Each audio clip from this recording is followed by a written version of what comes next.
नमस्कार, न्यूज टाइमच्या बातमीपत्रात आपलं स्वागत. प्रथम पाहूयात आजच्या काही ठळक बातम्या. पक्षांतर्गत असलेली गटबाजी आणि हेवेदावे दूर करून पुन्हा केंद्रात सत्ता मिळवण्यासाठी कार्यकर्त्यांनी एकत्र यावं, अखिल भारतीय काँग्रेस पक्षाचे सचिव BM संदीप यांचं ठाण्यात कार्यकर्त्यांना आवाहन. ठाणे महानगरपालिकेचा 36वा वर्धापन दिन साजरा, महापौर मीनाक्षी शिंदे यांच्या हस्ते ध्वजारोहण. आणि कोकण इतिहास परिषद, आनंद विश्व गुरुकुल आणि जिल्हा माहिती कार्यालय यांच्या संयुक्त विद्यमानं डॉक्टर दाऊद देवी स्मृती व्याख्यानमालेचं आयोजन. या आणि इतर घडामोडींचा आढावा पण छोट्याशा जाहिरातीनंतर.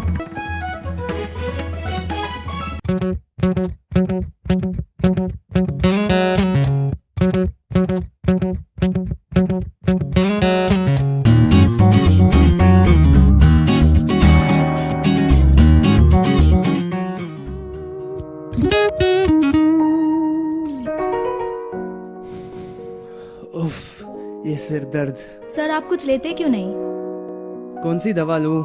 सर आपको दवा की नहीं, सही इंटरनेट सर्विस की जरूरत है। कहीं है ऐसी कोई अच्छी internet service? Yes sir, 1&1 broadband internet service, अपने ठाणे शहर का एकमात्र सबसे बड़ा इंटरनेट सर्विस प्रोवाइडर। मित्रांनो, आत्ताच्या स्पर्धेच्या युगात सोन्यापेक्षाही महाग आहे तुमचा वेळ आणि तुमच्या या एका क्षणाची आम्ही किंमत जाणतो. 1&1 ब्रॉडबँड इंटरनेट सर्व्हिस, जी तुम्हाला देते कोणत्याही अन्य इंटरनेट सर्व्हिस पेक्षा इतका जबरदस्त स्पीड की तुम्हीच म्हणाल क्या सुपर स्पीड आहे बापू. मग आजच सामील व्हा या वेगवान इंटरनेटच्या सफरीवर. 1&1 ब्रॉडबँड इंटरनेट सर्व्हिस, आजच संपर्क करा 2547 9830. आपापसातले हेवेदावे कमी करून काँग्रेस पक्षाला बळकटी मिळवून देण्यासाठी सगळ्या कार्यकर्त्यांनी एकत्र यावं आणि पुन्हा सत्तेत जाण्यासाठी सगळ्यांनी मनापासून काम करावं असं आवाहन अखिल भारतीय काँग्रेस पक्षाचे सचिव BM संदीप यांनी ठाण्यात बोलताना व्यक्त केलं. पक्षाच्या शक्ती ॲपची माहिती कार्यकर्त्यांसह पदाधिकाऱ्यांना देण्यात यावी यासाठी ठाण्यातील मराठी ग्रंथ संग्रहालय येथे पक्षातर्फे निरीक्षकांसमवेत शक्ती ॲप संदर्भात माहिती व मार्गदर्शन मेळावा तसंच प्रमुख पदाधिकाऱ्यांच्या बैठकीचे आयोजन करण्यात आलं होतं. यावेळी सचिव संदीप यांनी उपस्थितांना मार्गदर्शन केलं. यावेळी काँग्रेसचे ठाणे शहर अध्यक्ष मनोज शिंदे, प्रदेश सचिव तारिक फारुकी, काँग्रेसचे गटनेते विक्रांत चव्हाण यांच्यासह अनेक पदाधिकारी आणि कार्यकर्ते उपस्थित होते. पंतप्रधान नरेंद्र मोदी यांनी भाजप सरकार हे भ्रष्टाचारी असून त्यांनी 4 वर्षात विशेष काहीही केलं नाही. आधार कार्ड असो की अन्य योजना या सगळ्या काँग्रेस सरकारच्या काळातीलच असून त्यांनी मल्ल्या आणि नीरव मोदी यांसह अनेक जणांना मोठं केलं.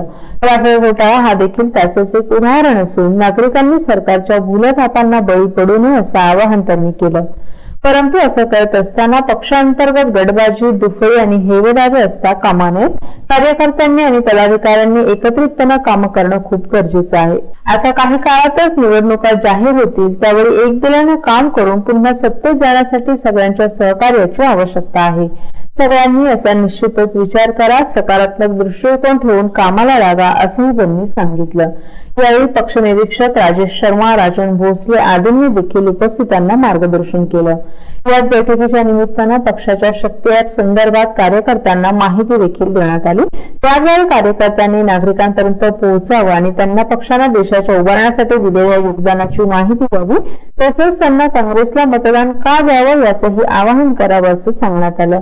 शक्ती ॲपच्या माध्यमातून नागरिकांना थेट पक्षाध्यक्ष राहुल गांधी यांच्या समवेत बोलण्याची संधी मिळणार आहे.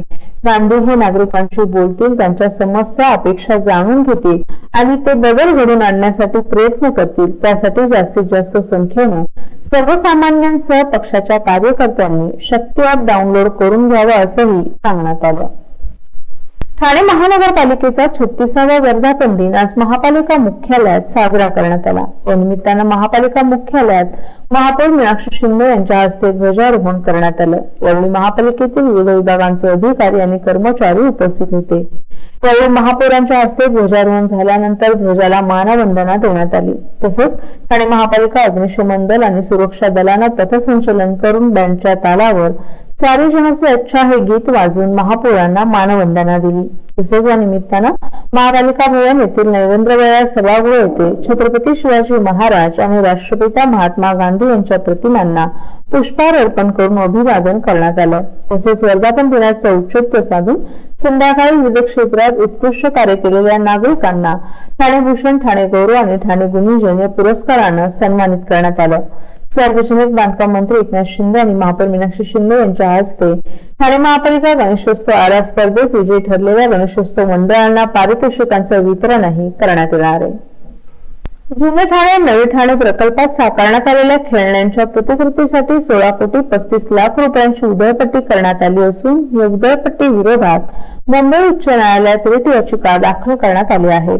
ठाण्यातील माहिती अधिकार कार्यकर्ते असलेले प्रशांत महाडिक यांनी या संदर्भात तक्रार केली असून न्यायालयाकडून ही याचिका दाखल करण्यात आली आहे. ठाणे महापालिका अधिकारी आणि कंत्राटदार यांनी शहरातील नागरिकांच्या कर रूपाने जमा होणाऱ्या रकमांचा अपहार करून भ्रष्टाचार केल्याचा आरोप महाडिक यांनी केला आहे. या संदर्भात न्यायालयाकडून याचिका दाखल करून घेण्यात आली असून यावर लवकरच सुनावणी होणार आहे. निश्चित करण्यात आलेल्या मॉडेल्स, वास्तू आणि शिल्पांच्या खेळण्यातल्या प्रतिकृती उभारून या पार्कसाठी चक्क 16 कोटी 35 लाख रुपये खर्च उकळण्यात आलाय. विशेष म्हणजे चित्रपटांसाठी अतिभव्य सेट उभारणाऱ्या नितीन देसाई यांनी या प्रकल्पासाठी सल्लागार म्हणून काम पाहिलं असून त्यांच्याच MD60 वर्ल्ड प्रायव्हेट लिमिटेड या कंपनीकडून हे काम करण्यात आलं आहे. या प्रकरणी ठाण्यातील माहिती अधिकार कार्यकर्ता असलेल्या प्रशांत महाडिक यांनी थेट उच्च न्यायालयात रिट याचिका दाखल केली असून या प्रकरणात भ्रष्टाचार झाल्याचं त्यांनी या तक्रारीत म्हटलं आहे. तर या प्रकल्पामध्ये ठाणे शहराच्या अतिशय साधारण प्रतीच्या प्रतिकृती असून त्यांचा खर्च कोट्यावधी रुपयांमध्ये दाखवण्यात आलाय. भ्रष्टाचाराच्या हेतूनच हे अंदाजपत्रक तयार करण्यात आलं असून त्यातून ठाणेकरांच्या पैशांचा अपहार झाल्याचं महाडिक यांचं म्हणणं आहे. या प्रकरणी महाडिक यांनी मुख्यमंत्री देवेंद्र फडणवीस, पोलीस महासंचालक, ठाणे महापालिकेचे आयुक्त, ठाणे पोलीस आयुक्त आणि वर्तकनगर पोलीस ठाणे यांच्याकडेही अर्ज केलाय. 18 जुलै रोजी त्यांनी हे पत्र पाठवलं असून चौकशी समिती नेमून यातील दोषींवर कारवाई करण्याची मागणी केली आहे. याशिवाय उच्च न्यायालयात याचिका दाखल करून न्याय देखील मागण्यात आलाय. ठाण्यात उभारण्यात आलेल्या जुने ठाणे नवे ठाणे थीम पार्क मध्ये वैशिष्ट्यपूर्ण असं काहीही नसून केवळ सर्वसाधारण प्रतीच्या प्रतिकृती उभारण्यात आल्या असल्यामुळे या निकृष्ट प्रतीच्या उद्यानासाठी 16 कोटींचा खर्च अव्यवहार्य आहे. त्यामुळे यातून होणाऱ्या भ्रष्टाचाराची प्रशासकीय यंत्रणांनीही न्यायिक चौकशी करण्याची गरज असल्याचं त्यांनी म्हटलं आहे. यापुढील बातम्यांचा आढावा अल्पशा विश्रांतीनंतर. ठाण्यातील अग्रगणित शैक्षणिक संस्था NKT महाविद्यालय यंदाच्या शैक्षणिक वर्षापासून सादर करीत आहे मुंबई विद्यापीठाशी संलग्न BMS अर्थात बिझनेस मॅनेजमेंट स्टडीज हा पूर्णवेळ अभ्यासक्रम. कुठल्याही शाखेतून 12वी किंवा समकक्ष परीक्षा उत्तीर्ण झालेल्या विद्यार्थ्यांसाठी व्यवस्थापन क्षेत्रात प्रवेश करण्याची सुवर्ण संधी. शिक्षण प्रक्रियेला पोषक वातावरण, बौद्धिक क्षमतेला आव्हान देणारी प्रोजेक्ट, इंडस्ट्रीमधील नामवंत व्यवस्थापन तज्ञांचं मार्गदर्शन, शिवाय प्लेसमेंटसाठी सुयोग्य मार्गदर्शन. तेव्हा त्वरा करा, आजच प्रवेश घ्या NKT महाविद्यालयाच्या BMS अर्थात बिझनेस मॅनेजमेंट स्टडीज या अभ्यासक्रमात. संपर्क NKT महाविद्यालय, खारकरळी, ठाणे. दूरध्वनी 2543 1119. तेव्हाचा चिंग्या तसाच होता. माझे इथल्या बँकेत अकाउंट नाही, त्यामुळे माझ्याजवळ पैसे नाहीत. माझे पैसे तुम्हीच भराल का रे मित्रांनो? नंतरचा चिंग्या तसाच होता. काय करू मित्रांनो, आज माझी बँक बंद असते. चिंग्या अजूनही बदलत नव्हता. आता माझ्याकडे पैसे आहेत, पण चेकबुक नाही. चिंग्याची कारणं थांबत नव्हती. आता मला मोबाईल मधनं पैसे ट्रान्सफर करता येतात बरं का. पण नेमकं त्याच बँकेचं ऍप माझ्या मोबाईल मध्ये नाही. बास, कारणं संपली. अरे पण उठा, फोन कर, ट्रान्झॅक्ट. तुला पण माहितीये ट्रान्झॅक्ट?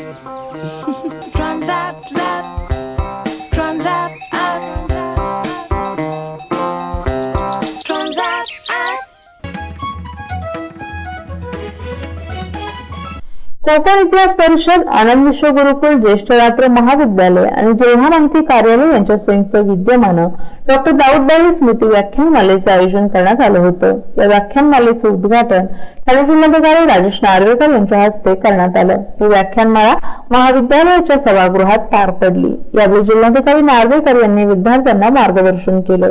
एकदा चूक झाली की दुसऱ्यांदा संधी मिळते, पण दुसऱ्यांदा चूक झाली की पुन्हा संधी मिळत नाही. आपल्या आवडीच्या क्षेत्रात करिअर केल्यावर खूप चांगलं आयुष्य जगता येतं. ज्या माणसांचे छंद आणि व्यावसायिक आहे त्यांच्यासारखा जगात सुखी माणूस नाही असंही त्यांनी सांगितलं. पूर्वी ठाणे हे व्याख्यानाचं शहर होतं. आजच्या मुलांना इतिहास कालबाह्य झाला असं वाटत आहे. हा समज 30 ते 35 वर्षांपूर्वी उदयास आला आणि आता ही परिस्थिती सत्य असल्याचंच त्यांना वाटत आहे. एकदा अवकाशात झेप घ्यायचं ठरवले की ते आकाशाची उंची किती आहे याचा विचार करू नका. ते गाठायचं ठरलं तर निश्चितच गाठा असं सांगत त्यांनी आपले अनुभव देखील कथन केले.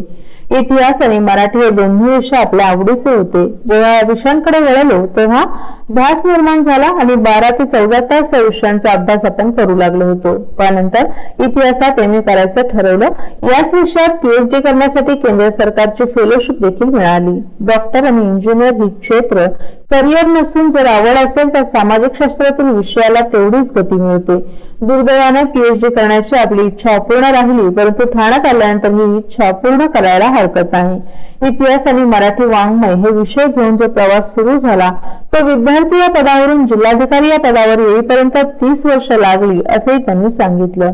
तर इतिहास जाणणारा शिक्षक विद्यार्थ्यांना इतिहास शिकवायला भेटला तर मुलांमध्ये या विषयाची आवड निर्माण होईल. पहिला क्षण हुकल्यावर दुसरा क्षण टिपला तर यश नक्कीच मिळतं. इतिहास वेळोवेळी अंतर्दृष्टी देतं, नवीन काहीतरी सुचवत असतं अशा शब्दात प्रमुख वक्ते म्हणून उपस्थित असलेले ज्येष्ठ इतिहास संशोधक डॉक्टर आनंद देशमुख यांनी मार्गदर्शन केलं. ठाणे परिवहन विभागाच्या ऑनलाईन पद्धतीमुळे परवाना वाटपात आता बऱ्याच प्रमाणात पारदर्शकता आणि सुसूत्रता दिसू लागली असून अवैधरित्या वाटप होणाऱ्या परवान्यांवर निर्बंध आले आहेत.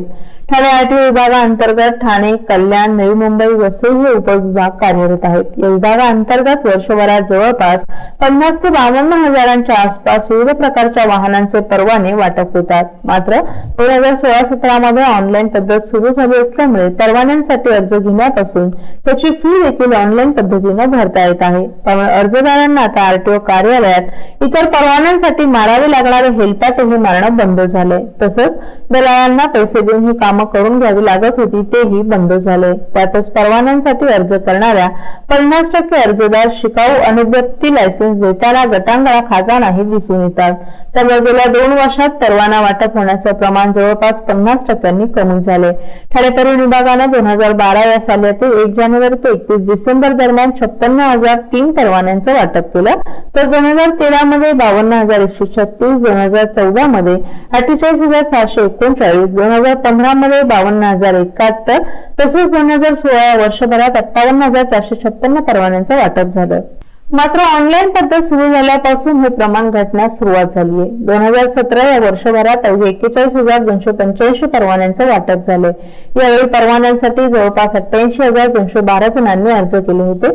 तर या चालू वर्षात 72,176 जणांनी परवान्यांसाठी अर्ज केले. त्यापैकी अवघ्या 30,227 जणांना परवान्यांचे आतापर्यंत वाटप झाले. ऑनलाईन पद्धतीमध्ये परवाना वाटपाचं प्रमाण जवळपास 50% घटलं हे खरं असलं तरी ऑनलाईन पद्धतीमुळे एक मात्र मोठा फायदा झाला, तो म्हणजे अवैधरित्या होणारे परवाने वाटप यामुळे पूर्णपणे बंद झाल्याची माहिती एका वरिष्ठ अधिकाऱ्याने दिली आहे.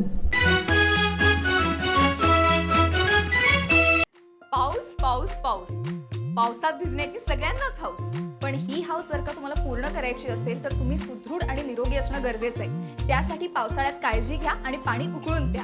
आणि एवढंच नाही तर बाहेरचे उघड्यावरचे पदार्थ खाऊ नका, तेवढं माहितीये मला.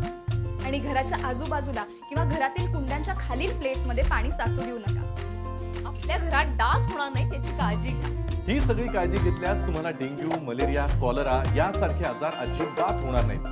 आणि त्याहून महत्वाचं, डेंग्यू, मलेरिया, कॉलरा यासारख्या आजारांची लक्षणं असलेला रुग्ण जर तुम्हाला तुमच्या आजूबाजूला आढळला तर तुमच्या जवळच्या महानगरपालिकेच्या रुग्णालयात त्याबद्दल त्वरित माहिती द्या. निरोगी राहूया, मजा करूया आणि सगळे एकत्र गाऊया. ये रे ये रे पावसा, तुला देतो पैसा, पैसा झाला खोटा, पाऊस आला मोठा.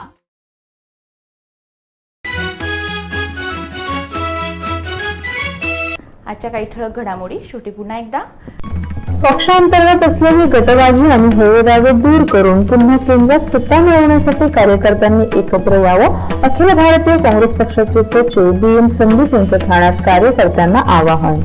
ठाणे महानगरपालिकेचा 36वा वर्धापन दिन साजरा, महापौर मीनाक्षी शिंदे यांच्या हस्ते ध्वजारोहण. आणि कोकण इतिहास परिषद, आनंद विश्व गुरुकुल आणि जिल्हा माहिती कार्यालय यांच्या संयुक्त विद्यमानं डॉक्टर दाऊद देवी स्मृती व्याख्यानमालेचं आयोजन. आपल्या काही सूचना अथवा समस्या असल्यास आम्हाला या पत्त्यावर संपर्क साधावा. आमचा पत्ता मोरणा अपार्टमेंट, तळमजला, चंदनवाडी, पाटीलवाडी, ठाणे पश्चिम. दूरध्वनी क्रमांक 9869734337. तर मग पुन्हा भेटू रात्री याच वेळी याच ठिकाणी न्यूज टाइमच्या मराठी बातमीपत्रात. धन्यवाद.